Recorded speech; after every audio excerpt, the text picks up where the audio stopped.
There was exactly one duty waiting for me inside the Marchetti estate. Guard the voice of a woman who had none left of her own. Donna Isabel Marchetti, mother of the man the entire city crossed the street to avoid, refused to let anyone read her hands and her silences except me.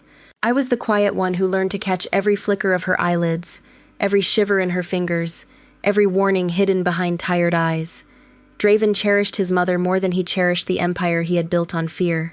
Everyone under that roof understood he would not take a wife unless Donna Isabel approved of her, and Donna Isabel had made up her mind never to give that approval. That was the reason Camille, his glittering fiancé, was watching the clock. The blessing dinner had been scheduled for a Friday night in late November, inside the walls of the Marchetti house. With the whole family gathered to witness it, Donna Isabel would be asked to bless the marriage, and Camille already suspected the answer would be a refusal. The Thursday before that dinner, Draven phoned Camille to check on his mother. Camille answered in her honeyed voice, the one she always wore when Draven could hear her. She assured him Donna Isabel was resting comfortably, that nothing was wrong, and that the coming evening would go beautifully. Then she set the phone down on a table, convinced the call had disconnected. It had not. Draven remained on the line. "My name is Mira, and I am telling you what happened afterward, from the very house where one forgotten phone call rewrote every one of our futures." What Camille said in the next few minutes, and what reached Draven's ear on the other end, left the whole household stunned. Stay with this story to its end.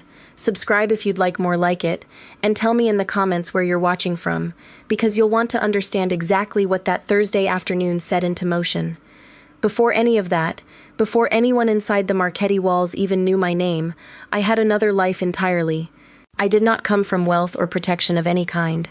I grew up in a cramped flat above a bakery, on a street so narrow that neighbors learned each other's hardships before they ever learned each other's surnames. My mother scrubbed hotel rooms until her knees could no longer bear it.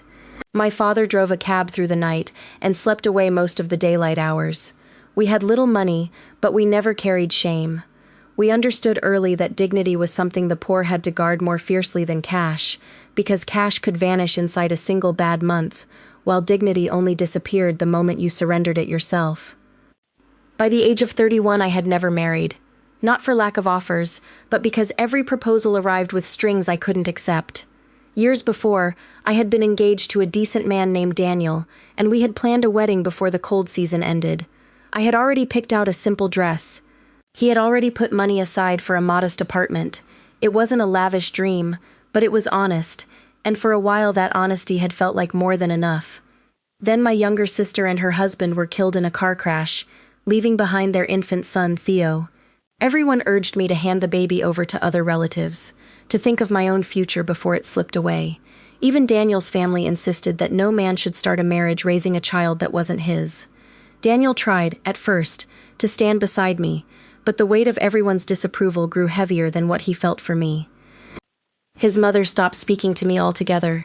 His brothers told him he was throwing his life away. People looked at me as though I had invited disaster on purpose. Eventually the engagement collapsed, and I let it. Theo was never a burden to me. He was a promise I intended to keep. The first night I brought him home, he cried without stopping until morning came. I sat at the edge of my bed holding him against my chest, too exhausted to stand, and too frightened to close my eyes. When his crying finally eased, his tiny hand curled around one of my fingers, as though he had already claimed me as his own. From that moment forward, I never thought of him as my sister's child again. He became mine, fully and completely. I was a mother before I ever became anyone's wife, and after that I refused any love that asked me to set him aside. Becoming a caretaker wasn't an accident either. Before the Marchetti house, I worked at a modest care facility near St. Anne's district, a place where the elderly arrived after strokes, accidents, and illnesses had stolen the ordinary things most people never think to be grateful for: a clear voice, steady hands, sharp hearing, easy words. Some residents were deaf.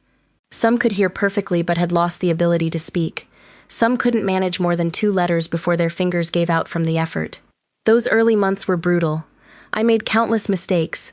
I misread people constantly. I cried more than once in the supply closet, certain I was useless there. But little by little I learned. An old retired teacher who had gone deaf in childhood taught me the basics of sign language. I learned to read lips, badly at first, and then with real skill. I learned that a person's eyes will answer a question before their hands ever move. I learned that fury can live inside a clenched fist, that pain hides in a held breath, that shame shows itself in the way someone won't look toward a doorway. I learned to work alphabet boards, picture cards, finger taps, blinking codes, and writing slates. More than anything, I learned that silence is never truly empty. It's full of meaning, for anyone patient enough to listen. That particular skill was the reason the Marchetti household came looking for me. They didn't need an ordinary housemaid. They needed someone capable of understanding a woman the rest of the house had long since given up trying to reach. By the time Theo turned 7, I had grown used to aching feet, overdue bills, and a smile I only wore when he was watching. He was small for his age, with dark curls that refused to stay combed, and a habit of asking questions I couldn't always answer. Every morning before school he would linger in the kitchen doorway while I packed his lunch and ask whether my job was dangerous. I always told him no. That was the first lie I ever told my son out of love. The truth was that nothing about the Marchetti house felt ordinary in the slightest. The estate sat behind black iron gates on a hill overlooking the city, guarded at every entrance, with cameras tucked into spots where flower beds should have been instead. People spoke in hushed tones inside those walls, not because peace lived there, but because everyone understood a loud mistake could cost far more than a paycheck. The marble floors gleamed constantly. The silverware was always spotless. The curtains were drawn at the same exact hour every single day. From the outside it all looked flawless, but inside that house, perfection felt less like beauty and more like a quiet warning. They hired me as Donna Isabel Marchetti's caretaker because the 3 women before me had all quit. One said the silence unsettled her too much. Another admitted she couldn't figure out what Donna Isabel wanted from her. The third left after a single week and wouldn't explain why. When the head housekeeper interviewed me, she slid a wooden board across the table, covered in letters, short words, and small symbols. "Can you manage this?" she asked. I told her yes. Then she asked whether I had ever cared for someone who couldn't speak, and couldn't hear clearly either. I described the care facility, the teacher who had taught me signs, the old men who communicated through 2 fingers and stubborn eyes, the woman who used a single blink for yes and 2 for no after her stroke. The housekeeper didn't smile, but I watched her shoulders ease. "Then perhaps you'll outlast the others," she said. I needed the position too desperately to take offense. The salary far exceeded anything I'd ever earned, and Theo needed school fees, medicine for his asthma, and shoes that didn't pinch his toes, so I accepted. My first morning there, the housekeeper walked me to a spacious bedroom at the far end of the east wing. Donna Isabel sat near the window in a pale blue robe, her silver hair brushed neatly over one shoulder, her hands resting folded in her lap. At first glance she looked delicate, the sort of woman people whispered about behind her back, but when her eyes lifted to meet mine, I understood instantly that she wasn't weak at all. She was trapped. There's a real difference between the two. Weakness has nothing left inside it. Trapped strength is still strength, only sealed behind something cruel. Donna Isabel couldn't speak. She couldn't hear the way most people do, but she watched everything happening around her. She watched the servants who avoided meeting her gaze. She watched the guards who treated her like a piece of furniture. She watched the doctors who spoke over her instead of to her. And when I set her writing board down beside her hand, she studied me for a long moment before tapping the wood twice, slowly. The housekeeper explained, "That means thank you." But Donna Isabel's eyes stayed fixed on me, testing me. I tapped the wood twice back, then pointed gently to myself, and signed my name using the simple version I'd learned at the care facility. Mira. Something shifted in her eyes. Not much, just enough. It was the first time I had seen her look at anyone in that house and believe there might still be a real person underneath the household uniform. From that day forward, I began studying her private language. 2 taps meant yes, 1 slow tap meant no. A finger pressed to the silver cross at her throat meant someone was lying. A closed fist meant pain. Her eyes drifting toward the door meant she wanted the room emptied. Her hand lying flat against the blanket meant exhaustion. A long, slow blink meant she was remembering something she preferred no one else witness. Most people in that house never noticed any of it. They believed caring for Donna Isabel meant feeding her, dressing her, wheeling her chair, and making sure she looked presentable whenever Draven came to visit. But I learned that real care meant listening to what no one else had the patience to hear. Draven visited his mother every single morning. That surprised me at first. Men like him were usually discussed only in frightened whispers. I heard the staff speak his name the way people speak of thunder, Don Marchetti, the man nobody dared cross. the man who could destroy a business with a single phone call. The man whose enemies vanished from the city before sunrise, but around his mother he became someone else entirely. He never brought his guards into her room. He would stop at the door, knock once, and wait until her eyes found him. Then he'd cross to her chair, kneel down, and kiss her forehead. "Good morning, Mama," he would say. Donna Isabel would touch his sleeve. Sometimes she'd tap twice. Sometimes she would simply look toward me, waiting for me to translate what she couldn't say herself. At first I was terrified to interpret for him. I feared his eyes, his silence, the way even his kindness seemed dangerous, simply because power trailed behind him everywhere he went. But he never once rushed me where his mother was concerned. He never raised his voice. He never treated her signs as an inconvenience. "Tell me exactly," he would say, and I would tell him. If she wanted him to eat something, I said so. If she wanted him to rest, I said that too. If she was upset because he hadn't visited the day before, I passed that along as well. The first time I told him his mother was angry with him, the whole room went still. The 2 guards stationed outside her door froze in place. I thought I had overstepped badly. Instead, Draven looked at his mother, then lowered his head like a guilty son rather than a feared crime boss. "You're right, Mama," he said. "I should have come." That was the moment I understood why Donna Isabel still held real power in that house. It had nothing to do with her name. It was because Draven loved her enough to make himself small in front of her. Draven trusted me because his mother trusted me, and that trust protected me inside the house. It also made me a threat to exactly the wrong person. Camille Voss was that wrong person. The first time I saw her, she was dressed in white, not a wedding gown, but close enough to make every servant in the house understand precisely what she intended to become.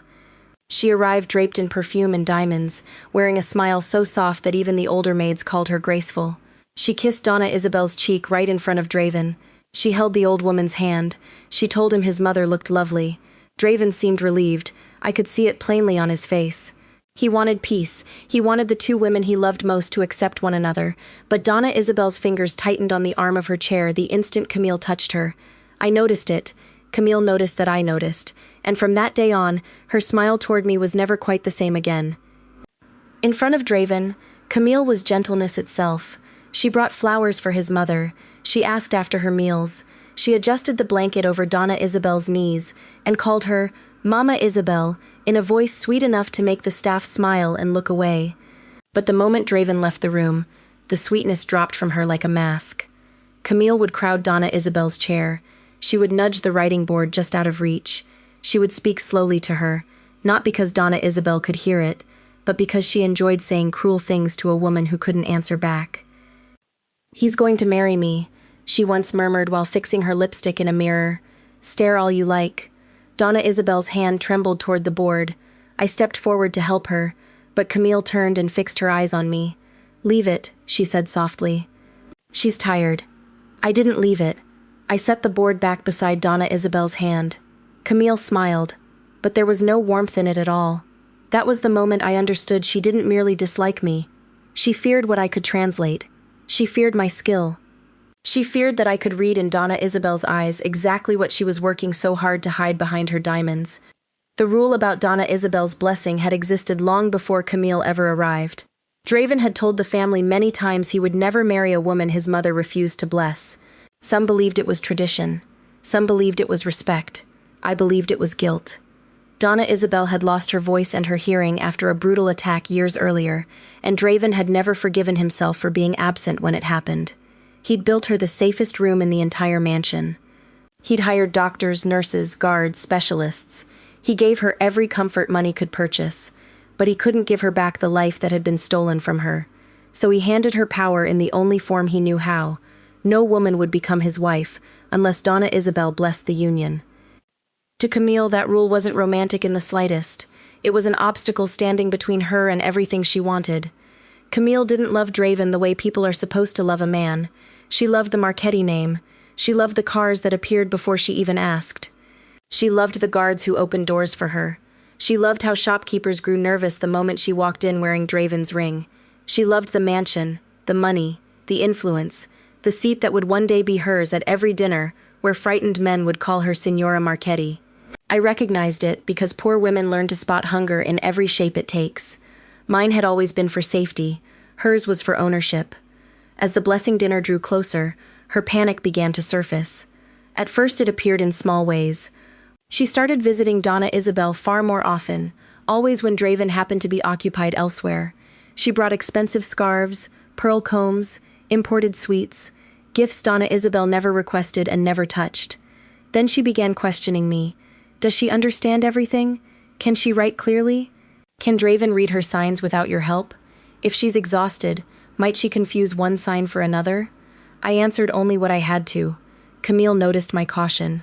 One afternoon, while Donna Isabel slept, Camille stood beside me near the wardrobe and said, "You're awfully loyal for someone who's paid to be here." I kept folding a shawl and said nothing. She tilted her head. "Loyalty is lovely, Mira, but it won't cover school fees forever." My hands paused for half a second. That was all she needed. Camille smiled, having found exactly the door she'd been searching for. "Theo's 7, isn't he?" I turned to face her. "Don't say my son's name." Her smile only widened. "Then don't make me." I didn't sleep that night. I sat beside Theo's bed listening to him breathe. His asthma always worsened when the weather turned cold, and I kept my hand near his inhaler even after he'd drifted off. I told myself Camille only wanted to rattle me, that wealthy women used threats the way other women used perfume, lightly, because they liked watching the effect. But the next morning, walking Theo to school, I noticed a black car parked across the street. I didn't recognize the driver. He didn't look away when our eyes met. Theo tugged at my hand. "Mama, why are you squeezing so hard?" I let go and forced a smile. "Sorry, sweetheart. I was thinking, another lie told for love."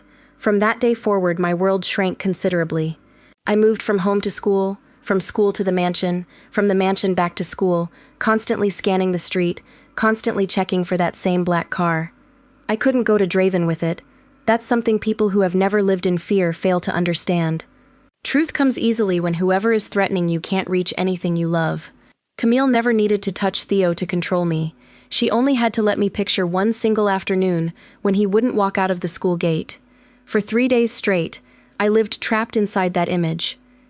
Donna Isabel sensed something had changed. She began watching me more closely. My hands shook when I poured her tea.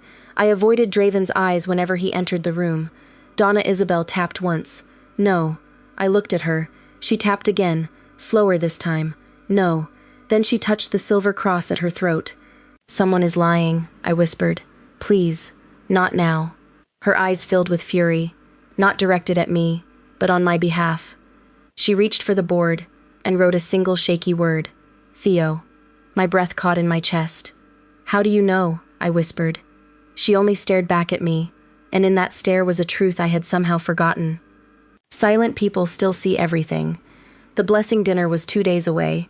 The mansion had turned into a machine of flowers, music, deliveries, polished glassware, pressed linens, and whispered instructions. Camille moved through it as though she already owned the walls. She selected the flowers. She rearranged the seating chart.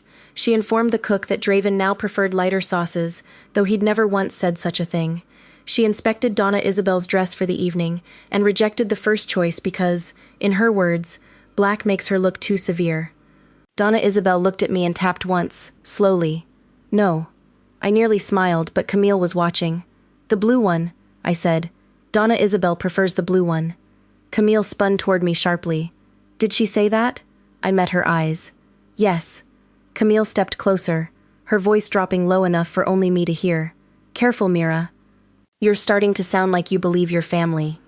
I lowered my gaze, because sometimes survival looks like surrender from the outside, but something inside me had already begun to harden. That Thursday afternoon, one day before the dinner, Draven left the estate for a meeting near the docks. Before he went, he stopped to see his mother. Camille stood beside him, one hand resting on his arm. Donna Isabel sat in her chair by the window, the writing board across her lap. Draven looked worn down. Shadows sat under his eyes, and for the first time I wondered whether power was simply another kind of prison. "Mama," he said, kneeling before her, "tomorrow night matters." Donna Isabel stared at him. Draven swallowed. "You know what I've promised. I won't marry without your blessing." Camille's fingers tightened on his sleeve. Donna Isabel looked at Camille, then looked away. Draven didn't understand that look, but I did. It meant no. It meant danger. It meant please listen before it's too late. Camille spoke before I could. She's nervous, darling. It's a big night. Draven glanced at me. Mira. My mouth went dry. Camille's stare cut into me like a blade. I thought of the black car outside Theo's school. I thought of my son's small hand in mine. I thought of Donna Isabel's trust. She's tired, I said quietly. Donna Isabel's eyes moved to mine, and the disappointment there hurt worse than anger would have. Draven rose slowly and let her rest. He kissed his mother's forehead. I'll call later. He left with Camille beside him, still playing the tender bride. I stayed behind, unable to breathe properly. Donna Isabel wouldn't look at me for nearly a full minute. Then she tapped the board once. No. I knelt beside her chair. I'm sorry, I whispered. I'm so sorry. Her hand trembled. I placed the pen between her fingers. Slowly, painfully, she wrote. Boy safe? I covered my mouth. I don't know. She closed her eyes. A tear slid down her cheek. That was the moment I nearly broke, not because Camille had threatened me, not because I was afraid, but because a woman who couldn't speak, who had already lost so much, was still thinking of my child before herself. Later that afternoon, Camille returned to Donna Isabel's room alone. I was folding linens near the wardrobe. Donna Isabel sat facing the garden. Camille held a phone to her ear. Draven's call. I heard his voice faintly through the speaker. How is she? Camille's whole face transformed instantly. Her mouth softened, her shoulders relaxed. Even her eyes performed serenity. She's resting, my love, she said. Mira's with her. Everything's calm. Draven said something I couldn't make out. Camille laughed gently. No, don't worry. Tomorrow evening will be perfect. Your mother will bless us. I can feel it. My stomach turned. Donna Isabel's fingers curled against the blanket. Camille listened a moment longer, then said, I love you too. She lowered the phone, tapped the screen with her thumb, and set it on the small table beside the roses. She believed the call had ended. It hadn't. Draven was still listening. I didn't know that yet. Neither did she. She turned toward me, and her smile vanished as though someone had snuffed out a candle. Close the door, she said. I didn't move. Close it, Mira. I closed the door, but I didn't step away from Donna Isabel. Camille walked toward the old woman first, bending down, her diamonds catching the afternoon light. You're becoming a problem, she whispered, even though Donna Isabel couldn't hear her voice. A useless, silent problem. Donna Isabel stared back without blinking. Camille straightened and turned to me. Tomorrow evening, when Draven asks for her blessing, you'll make her say yes. My throat tightened. I can't make her say anything. Don't be stupid, Camille hissed. You're her voice. If you tell him she accepts me, he'll believe you. Donna Isabel will refuse. She stepped closer. Then you'll translate differently. I looked at the phone on the table, not because I knew Draven was listening, but because I needed somewhere else to rest my eyes. That would be a lie. Camille laughed once, cold and small. You think this house runs on truth? She leaned in until I could smell her perfume. Listen carefully. Tomorrow night, in front of everyone, you will tell Draven his mother blesses the marriage. You'll guide her hand if you have to. You'll smile. You'll do exactly as I say. I shook my head. No. Camille's eyes hardened. Then your son will never come home from school. The room went silent. Even the clock seemed to freeze. Donna Isabel's hand jerked against the blanket. I felt the floor tilt beneath me. Camille smiled, sensing she'd struck the right nerve. Blue backpack, she said softly. Dark curls. He always waits near the left gate because he likes the guard dog across the street. Children are so easy to find when their mothers are predictable. I couldn't speak. My body stood in Donna Isabel's room, but my mind was standing outside Theo's school, hearing the bell, watching children pour out, searching for the one face I lived for. And if you try to expose me, Camille continued, I'll tell Draven you twisted his mother's signals because you hate me. I'll tell him you filled her head with fear. I'll tell him the poor old woman is confused, and you've used her silence to control this whole house. He won't believe you, I whispered. Camille tilted her head. Are you sure you're a servant? I'm his fiancée. Her eyes drifted to Donna Isabel. And she can't speak. Donna Isabel reached for the board, but Camille snatched it off the table and pressed it to her chest. No more little messages, she said. No more warnings. No more pretending you still hold any power. I stepped forward. Give it back. Camille looked almost entertained. Or what? My hands curled into fists. I thought of Theo. I thought of the black car. I thought of every woman ever forced to swallow the truth. Because someone stronger knew exactly where her child slept. I lowered my hands. Camille saw the surrender and smiled.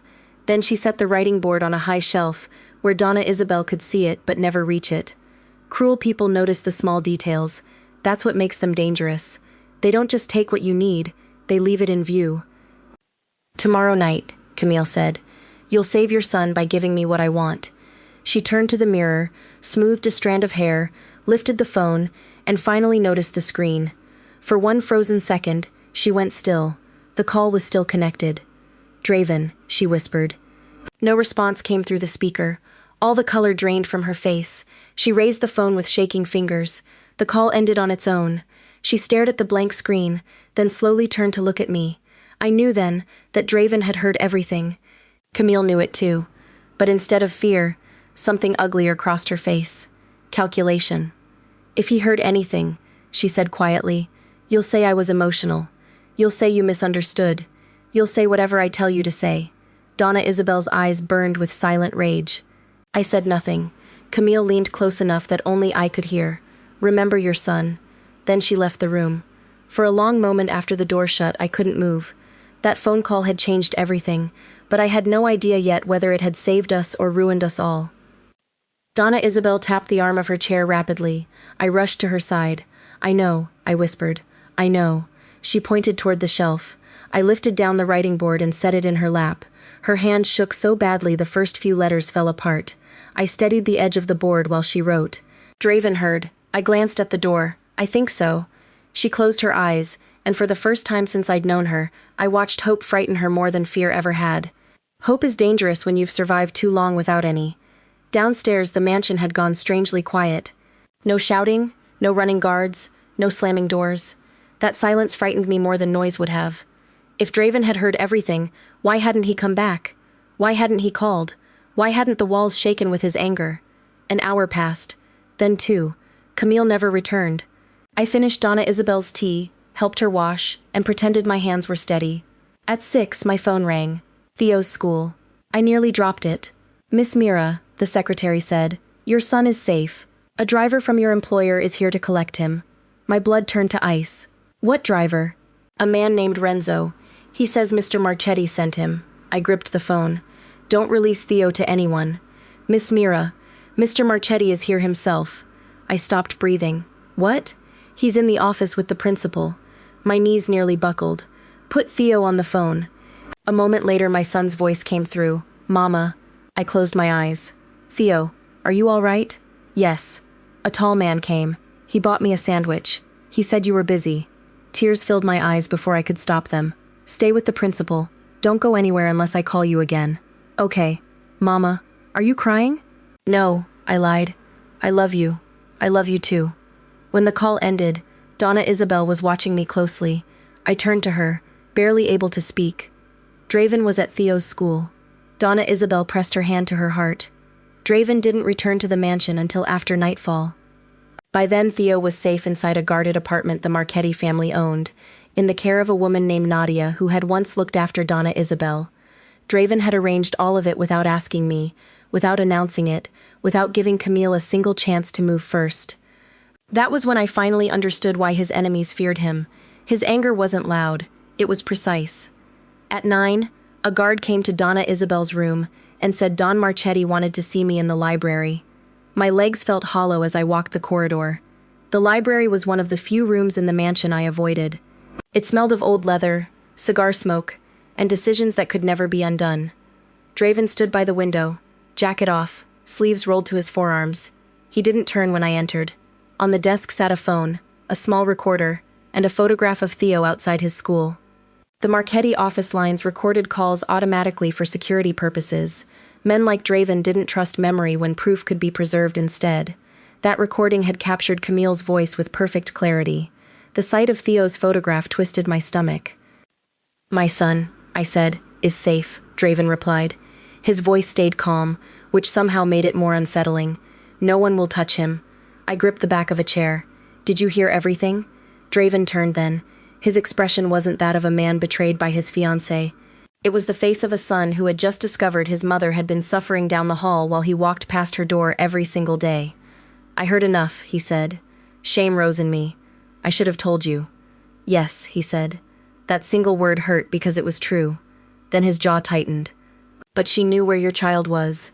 I looked down. I was afraid. You had reason to be.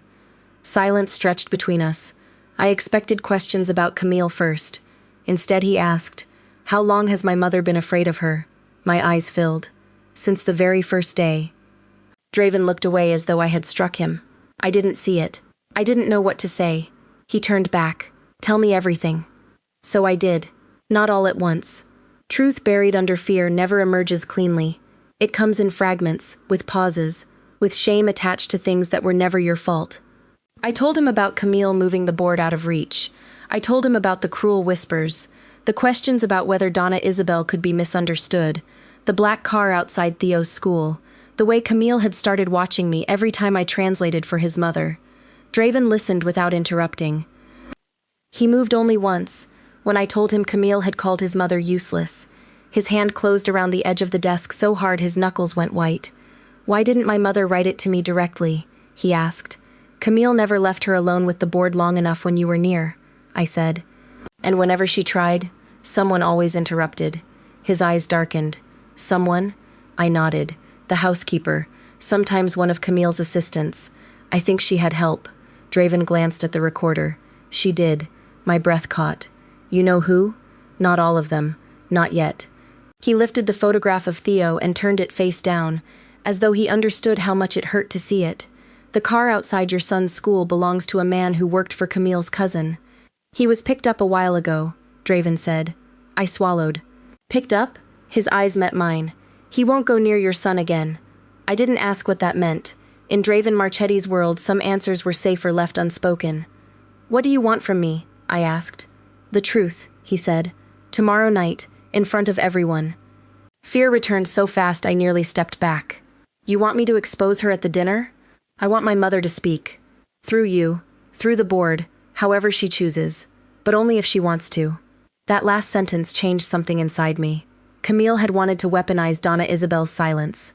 Draven wanted permission from it. There was a real difference. "She'll want to," I said. "But Camille will expect me to obey her." "Then let her expect it." I stared at him. "You want her to believe she still controls me?" "Yes. That's dangerous." "I know." "For my son." His expression shifted. "Your son is under my protection now. Not as a favor, as a debt." "A debt?" "You protected my mother when I failed to see she needed protecting." I didn't know how to respond to that. He walked toward the door, then stopped. "Mira." I looked up. "The next time you're afraid for your son, you come to me. You don't carry that alone in my house." I wanted to believe him. But trust isn't a door that swings open simply because someone powerful commands it. Trust is a lock that requires time. I nodded because it was all I could offer. That night I slept in Donna Isabel's room, on a narrow sofa near her bed. Theo was safe, but fear doesn't leave the body just because the danger has moved elsewhere. It settles into the bones and waits. Donna Isabel slept poorly. Twice she woke and reached for the board. The first time she wrote Theo safe, I told her yes. The second time she wrote Draven angry. I thought of the man in the library, his controlled voice, his wounded eyes. "Yes," I said, "but not at you." Donna Isabel stared at the ceiling for a long time. Then she wrote, "My son blind." I almost smiled, but the sorrow in her eyes stopped me. He was trying to trust the woman he'd planned to marry.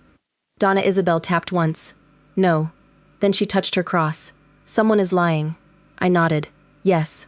Camille was lying. Donna Isabel's fingers tightened around the pen. She wrote, I warned. Tears burned my eyes. "I know." She looked at me then, and I understood she meant more than just Camille. Years earlier, before the attack that stole her voice and hearing, she had warned someone about another smiling woman, another danger dressed up as love. No one had listened. Now history had returned, wearing diamonds and calling itself a bride. The next morning, Friday, the mansion woke like a stage set before a performance. Florists arrived before sunrise. Caterers carried silver trays through the side entrance. Guards checked every guest's name twice. Camille moved through the chaos in a pale cream dress, her face composed again, her hair pinned as though she hadn't threatened a child the day before. When she entered Donna Isabel's room, I was brushing the old woman's hair. Camille studied me through the mirror. "How's Theo?" she asked softly. My hand froze. Donna Isabel's eyes sharpened. Safe, I said. Camille's smile flickered. For now. Safe, I repeated, and this time there was something in my voice I had never once let her hear before. Camille studied me carefully. She was sharp enough to sense a shift, but proud enough to assume fear would return whenever she needed it to. She crossed to Donna Isabel and touched her shoulder. Donna Isabel didn't move. Tonight will be beautiful, Camille said. All you have to do is sit there and let Mira speak for you. Donna Isabel slowly lifted her hand and tapped once on the arm of the chair. No, Camille's eyes flashed. Still stubborn. I set the brush down. She needs rest before dinner. Camille turned. Don't forget your place. I met her eyes in the mirror. I know my place. For the first time, Camille looked uncertain. It lasted only a second, but I saw it, and because I'd spent years reading silent signs, 1 second was enough. At noon, Draven came to his mother's room. Camille wasn't with him. He looked as though he hadn't slept at all. Donna Isabel watched him approach. He knelt before her as always, but this time he didn't speak right away. He took her hand and pressed it to his forehead. Donna Isabel's fingers trembled. Draven closed his eyes. Mama, he said quietly. I'm sorry. Donna Isabel stared at him, and the room seemed to hold its breath. I should have seen it, he continued. I should have listened better. Tonight, no one speaks for you unless you want them to. Not Mira. Not me. No one. He looked at me. May I? I handed him the writing board. He set it gently in his mother's lap. Donna Isabel's hand shook as she wrote, Not Mira's fault. Draven read the words, and something in his face broke open. I know, he whispered. Donna Isabel wrote again. Boy safe. He nodded. Yes, Theo is safe. She closed her eyes in relief. Then she wrote one final word. Camille. Draven's face hardened. Tonight, he said. Donna Isabel tapped twice. Yes. After he left, I realized I was crying. Donna Isabel noticed, and tapped twice on the board. Thank you. I laughed softly through my tears. You're thanking me? You're the one saving us. She shook her head slightly, then pointed the pen at me, at herself, and then toward the door Draven had used. Together. That single word stayed with me the rest of the afternoon. Together. For years I had survived by standing alone. Alone when Daniel left. Alone when I brought Theo home. Alone when the bills piled up. Alone when people judged me. Alone when Camille threatened me. But that day, inside the most dangerous house in the city, a silent old woman reminded me that courage doesn't always mean standing by yourself. Sometimes courage means finally letting the right people stand beside you. By evening, the mansion had transformed completely. The dining hall glowed with candlelight and chandeliers. Long tables sat covered in white linen. Gold-edged plates caught the light. Men in dark suits lined the walls, pretending to be guests when everyone knew they were guards. Women in silk whispered behind champagne flutes. The Marchetti family had gathered to witness the blessing, and so had Camille's family, smiling too widely, glancing too often at the paintings, the marble, the ceiling, already measuring what they hoped would soon belong to her. I stayed close to Donna Isabel as we entered. She wore the blue dress she had chosen, the silver cross at her throat, her writing board resting in her lap. The room quieted when Draven walked in, dressed in black, no softness on his face except when his eyes found his mother. Camille entered last, wrapped in ivory, beautiful enough to make people forget beauty could be used as a weapon. She crossed to Draven and touched his arm. Everything's perfect, she whispered. He looked at her hand on his sleeve, then at her face. Almost. She didn't understand the warning in that word. Dinner began. Conversation flowed. Glasses lifted. Camille laughed at the right moments and lowered her eyes modestly whenever the older women praised her. Twice she glanced at me, reminding me without words of what she still believed she held over me. I looked back only once. That was enough. Near the end of the meal, Draven rose. The room fell silent instantly. Every chair, every breath, every set of eyes turned toward him. My family knows why we're gathered here tonight, he said. His voice stayed calm, but it cut through the hall like a blade wrapped in velvet. Before I marry, my mother gives her blessing. Without it, there is no marriage. Camille smiled, though her fingers tightened around her glass. Draven turned to Donna Isabel. Mama. I moved closer to her chair, my heart hammering so hard I felt it in my throat. Camille's eyes locked onto mine. The threat still hung there, Do as I said. Make her say yes. Draven stepped down from the head of the table and stood before his mother. Do you bless my marriage to Camille Voss? The entire room waited. Donna Isabel looked at Camille. Camille's smile trembled. Donna Isabel looked at me. I placed the writing board in her lap and handed her the pen. Her hand shook badly. For one terrible second I feared she wouldn't manage to write at all. Camille saw the same thing and seized her chance. She's tired, Camille said quickly, turning to the guests with a gentle laugh. This is a lot for her. Mira can tell us what she means. Can't you, Mira? Every face turned toward me. My mouth went dry. I had pictured this exact moment all day, but imagining it is far easier than actually standing in a room full of powerful people while a woman who threatened your child waits for you to choose fear. Camille's voice softened. Mira knows Donna Isabel better than anyone. Tell them. I looked at Donna Isabel. Her eyes stayed on mine, steady, exhausted, trusting. Then I looked at Draven. He gave no command, no pressure, only a small nod, as though to say the choice belonged to me. I took one breath. Donna Isabel will speak for herself. A murmur swept through the room. Camille's smile vanished. Don't be dramatic, she said. She can barely hold the pen. Then we'll wait, Draven said. 2 words. The room went still again. Donna Isabel pressed the pen to the board. Slowly, painfully, she wrote her first word. Number. Someone gasped. Camille stepped forward. She's confused. Donna Isabel kept writing. No blessing. Camille hurt me. Mira protected me. The room erupted. Chairs scraped back. Voices rose. Camille went pale, then furious. This is a lie, she snapped. That maid wrote it. She's been turning your mother against me for months. Draven didn't look at me. He looked only at Camille. Is that what you want to say? Camille turned toward him with tears already forming. Perfect, beautiful tears. Draven, darling, please. Your mother isn't well. Mira has been controlling everything. She hates me. She knows that if you marry me, she loses her little power in this house. I saw the whole plan laid bare then. She had prepared this speech long before tonight. If Donna Isabel refused, blame Mira. If Mira spoke, call her jealous. If Draven doubted, hide behind his mother's condition. But Camille had forgotten one thing. She had forgotten the phone. Draven raised his hand. A guard stepped forward and set a small speaker on the table. Camille's eyes widened. Draven, she whispered. He pressed play. Her own voice filled the room.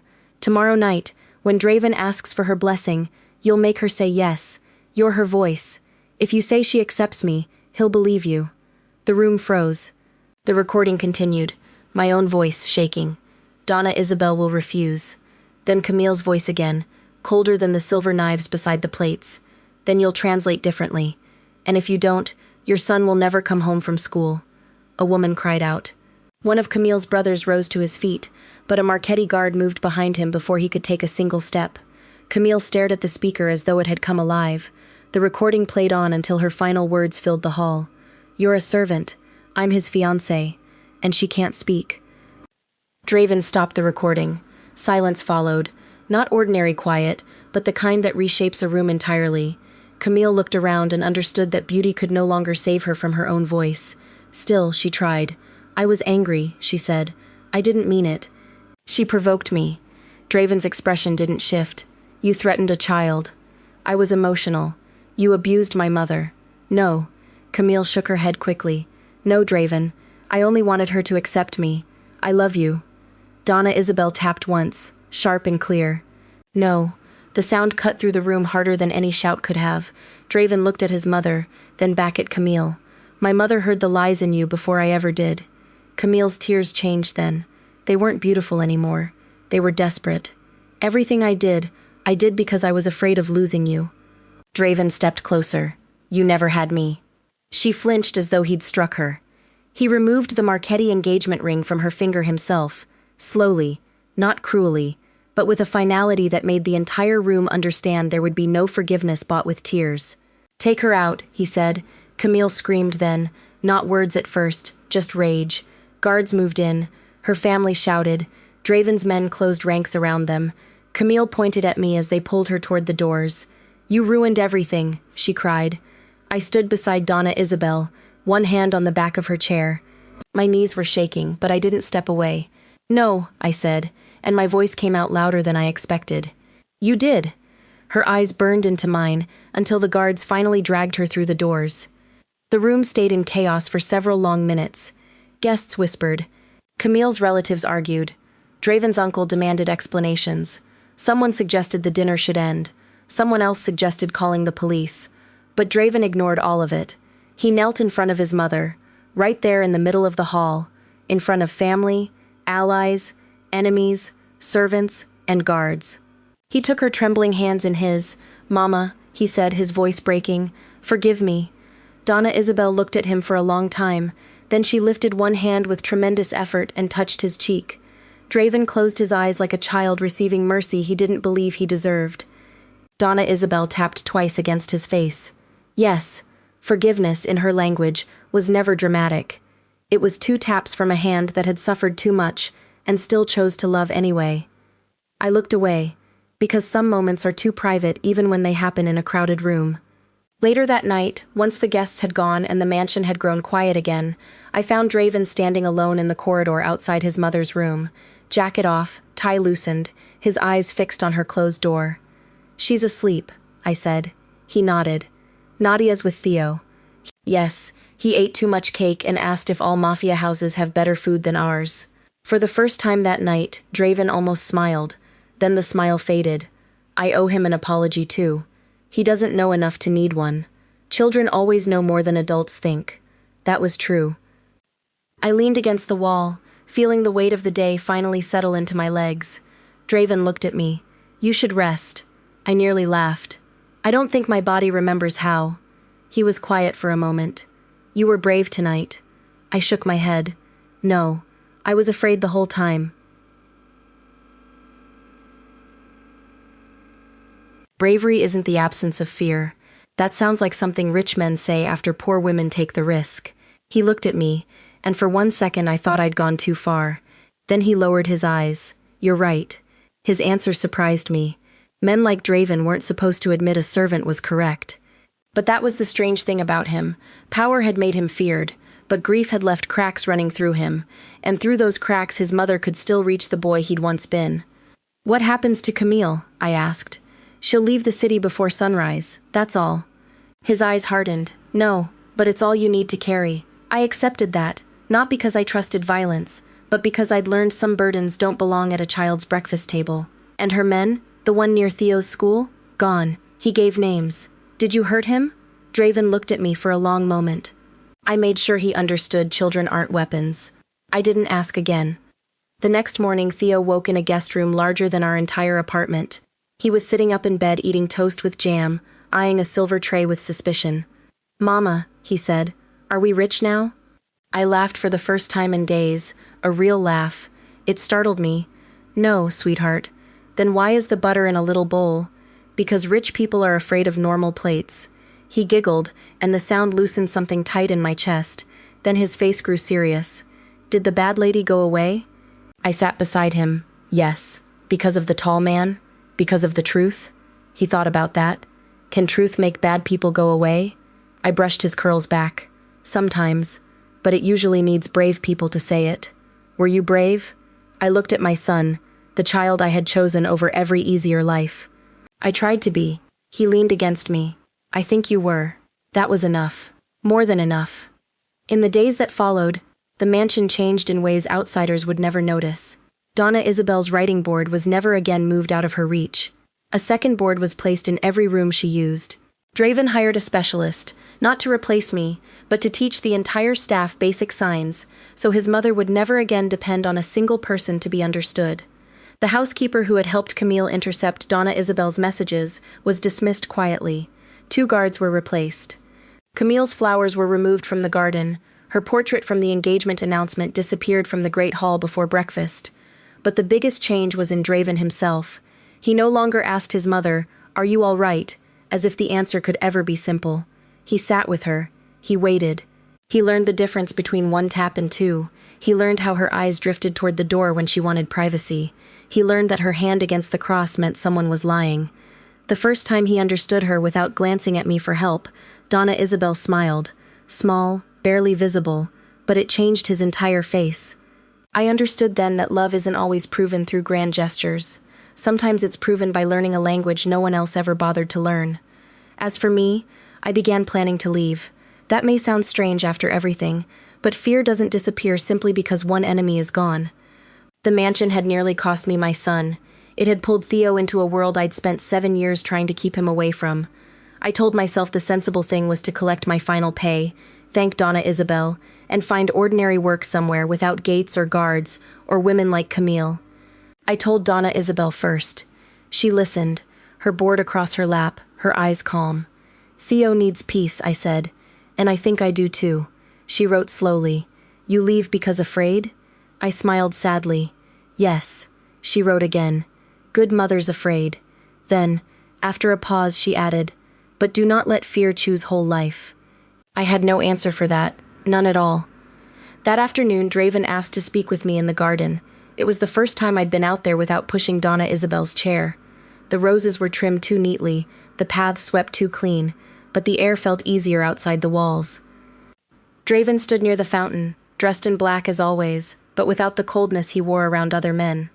My mother says you want to leave, he said. Your mother reads too much. She reads correctly. I looked toward the house. This place isn't safe for Theo. It's safer now. Because you say so, he didn't answer quickly. I respected that. I should have made it safe before, and I didn't, he said. I folded my arms. I'm not asking for guilt. I know, and I'm not staying because you feel responsible. Good. His answer made me look at him. He continued. Stay only if the work matters to you. Stay only if my mother matters to you. Stay only if you believe your son can be safe here. If not, I'll arrange work for you elsewhere, under another name if necessary. Your pay continues until you're settled. I stared at him. Why? Because my mother is alive in ways I didn't see before, because of you. She was always alive. Yes, he said softly. That's the part I'll regret. The honesty in his voice unsettled me more than any command could have. I was used to men who tried to buy decisions. Draven, for once, was trying not to. And if I stay? I asked. Then you stay as Donna Isabel's personal advocate, not as staff people can order around. No one enters her room without her permission. No one moves her board. No one speaks over her. You answer to her first, then to me. And Theo, a car takes him to school. A guard watches from a distance so he never feels watched. His medicine is covered. His life stays his own. I looked at him sharply. I won't have my son raised like a Marchetti. Something almost warm touched his eyes. That may be the wisest thing anyone said in this house. I looked away so he wouldn't see me nearly smile. I need time. Take it. I stayed. Not because Draven asked, and not because the mansion had suddenly become a safe fairy tale. I stayed because Donna Isabel took my hand that evening, tapped twice, and pressed her palm over mine. Yes, stay. And because Theo, after discovering the cook would make him chocolate pancakes if he said please, announced that the mansion was scary but interesting, which was the most honest description anyone had ever given the place. Months passed before people stopped whispering Camille's name. Her family lost influence quickly. Men who had once smiled at her table suddenly claimed they'd never trusted her at all. That's how powerful people survive scandal. They rewrite their own memories before anyone can question them. But inside the mansion, no one forgot. Donna Isabel didn't forget. I didn't forget. Draven didn't forget. Sometimes I'd catch him standing in the doorway of his mother's room, watching her write, watching her choose, watching her refuse small things simply because she could. There was pain in his eyes on those days, but there was also gratitude. He had nearly married a woman who saw his mother's silence as weakness. Instead, he learned that silence can hold truth sharper than any scream. The bond between Draven and me didn't turn into love in a single instant. It began with respect, which is rarer than romance in houses like his. He respected the way I spoke to his mother. I respected the way he never again rushed Donna Isabel's answers. He respected that I never flattered him. I respected that he listened even when my words made him uncomfortable. Slowly, trust took root in places fear had occupied for years. He began walking Theo to the car some mornings, pretending it was because he had business outside. Theo started asking him questions no adult would dare ask. Do mafia bosses eat cereal? Do you have to wear black every day? Are you afraid of my mama? Draven answered the last one after a long pause. A little. Theo laughed so hard I nearly laughed too, and failed to stop myself. The first time Draven heard me laugh without fear behind it, he looked at me as though the sound itself mattered. I looked away, because some looks are more dangerous than threats. Winter arrived quietly that year. The city grew colder, the mansion warmer. Donna Isabel spent more time in the sitting room, and Theo did his homework at the small table near her window, while she corrected his spelling with slow taps and stern eyes. Draven began coming home earlier than usual. At first I assumed it was for his mother. Then one evening I found him in the doorway, watching Theo explain a school drawing to Donna Isabel, and his eyes moved to me carrying something quiet and honest. Not hunger, not possession, not the look Camille had wanted from him, but something gentler. And because it was gentle, it frightened me more than anything else had. I had spent my whole life refusing love that demanded a sacrifice from me. I didn't know what to do with love that simply stood at the door and waited for permission. One evening near the end of winter, Donna Isabel asked to have dinner in the very hall where Camille had been exposed. I thought it was a terrible idea. Draven thought so too. But Donna Isabel was stubborn in a way that made both of us give in. "Small dinner," Draven said. Donna Isabel tapped twice. "Yes, no guests," I added. She tapped twice again. "Yes, no speeches," Theo said seriously. Donna Isabel looked at him, then tapped once. "No," Theo groaned. "Donna Isabel's speeches are boring." She raised one eyebrow, and Theo instantly sat up straighter. Somehow, without a single spoken word, Donna Isabel could command a room better than anyone I had ever known. The dinner took place on a Friday evening. Not for an engagement, not for business, not for power, but for the family that had formed once the lie finally died. No false guests this time, no Camille, no relatives measuring the value of marble columns. Only Draven, Donna Isabel, Theo, Nadia, the cook who'd become Theo's secret ally, two elderly Marchetti relatives who genuinely adored Donna Isabel, and me. The hall looked different with fear stripped out of it. The candles still burned, the chandeliers still shone, the plates were still gold-edged, but the room no longer felt like a stage for someone else's ambition. For the first time, it felt like a home learning how to be warm again. Donna Isabel wore blue again. I helped fasten the silver cross at her throat. When I stepped back, she caught my eyes through the mirror and tapped twice. "Beautiful." I smiled. "You are." She tapped once. "No." Then she pointed at me. I looked down quickly, because praise had always made me uncomfortable. Poor women grow used to being useful, not beautiful. Donna Isabel understood that. She understood too much. During dinner, Theo talked more than anyone. He told Draven the cook put too much butter in the potatoes, then asked for more. He told Donna Isabel his teacher said his handwriting was improving, which made her tap twice like a queen granting approval. Draven watched him with quiet amusement, and every so often his eyes found mine across the table. Each time I looked away first. Near the end of dinner, Donna Isabel laid her hand flat on the table. The room fell silent instantly. Draven leaned forward. "Mama?" She pointed to her writing board. I set it in front of her, but she pushed the pen toward Draven first. He frowned, not understanding. She tapped twice, then pointed to the empty chair beside him, then to me. My heart began pounding harder. "Donna Isabel," I said softly. She ignored me. She took the pen and began to write, her hand steadier than it had been the night Camille fell. Slowly, letter by letter, she wrote a sentence that made the whole room stop breathing. "I want my son to marry Mira, if Mira chooses him freely." For a moment I heard nothing at all, not the candles, not the silverware, not Theo's small gasp beside me. My face went hot. "Donna Isabel," I whispered, "please." Draven didn't move. His eyes stayed on the board, then lifted to his mother. "Mama." Donna Isabel looked at him, with the calm authority of a woman who had survived lies, violence, and silence, and still knew exactly what truth looked like. She wrote again, "Not servant, not debt, family." Draven's throat moved. He looked at me then, and there was no command in his eyes, no expectation, no arrogance, only shock, tenderness, and something he had been too cautious to name aloud. "Mira," he said quietly, "you don't have to answer anything tonight." That should have made the moment easier. It made it harder instead, because it proved he understood the very thing I feared most. I had spent years being chosen only when I was useful. Useful to Daniel, until Theo complicated things. Useful to employers until my body wore out.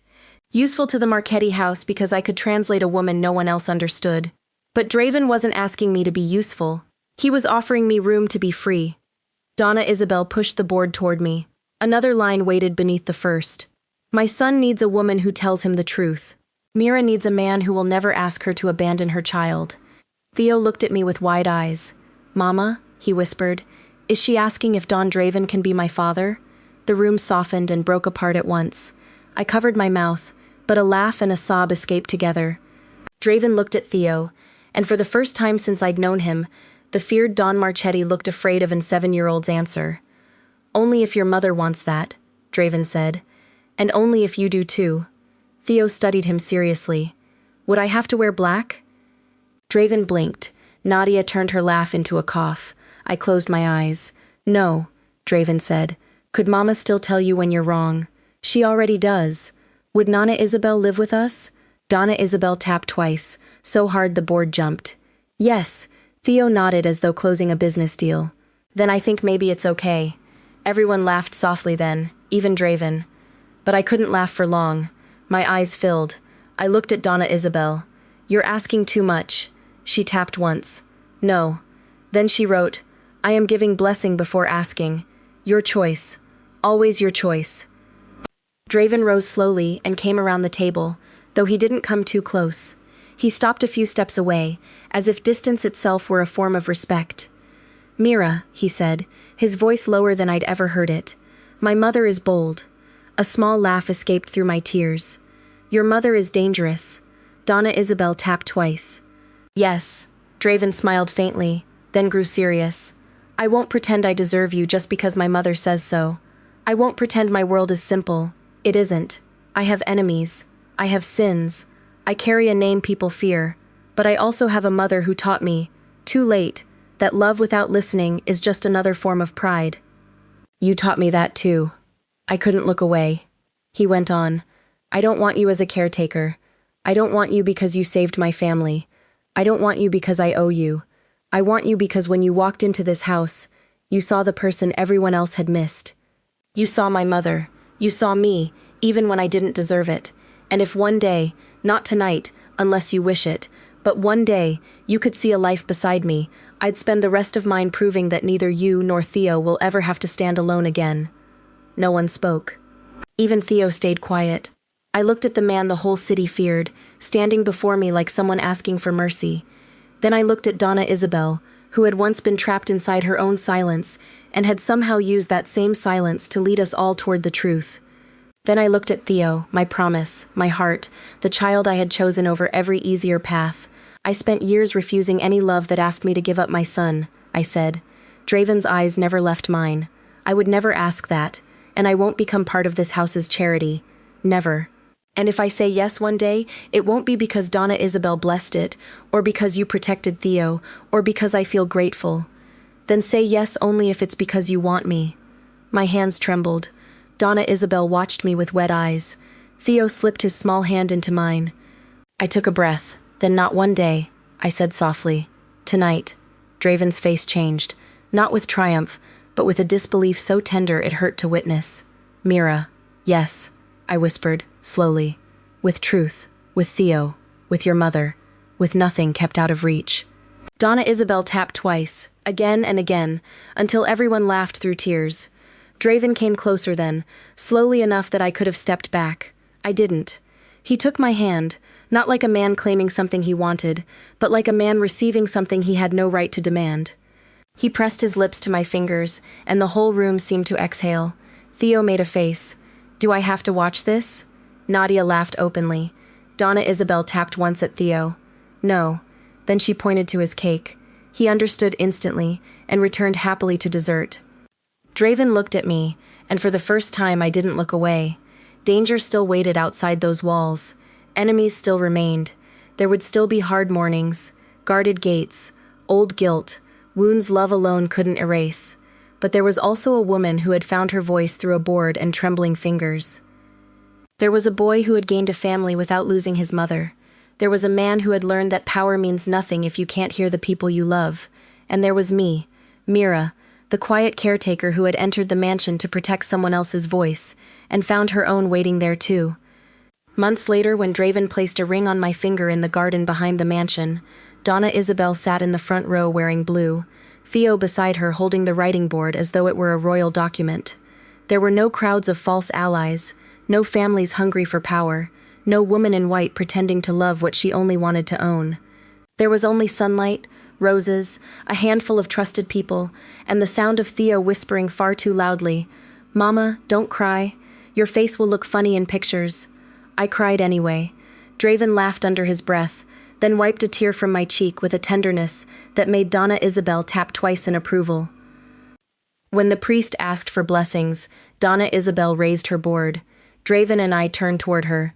Her hand moved slowly, but every letter came through clear. Family is who protects your voice when the world refuses to hear you. Draven bowed his head. I held Theo's hand. Donna Isabel tapped twice.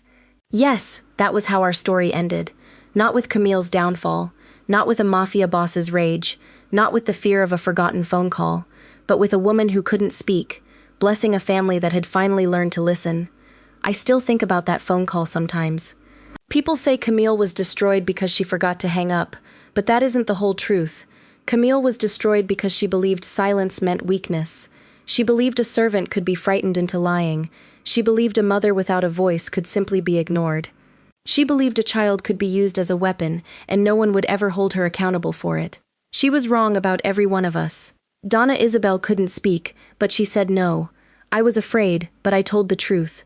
Draven was powerful, but he learned to listen. Theo was only a child, but he reminded us all why courage mattered. And Camille, who wanted a throne beside a mafia boss, lost everything because one phone call stayed open long enough for justice to hear exactly what she really was. My name is Mira Marchetti now. I was once just the quiet caretaker inside Draven Marchetti's mansion, the woman who carried tea and translated silent signs. But I learned that even the quietest voice can shake an empire once it's finally heard. And sometimes the woman hired to protect another woman's voice ends up finding a family, a home, and a love she never believed life would offer her.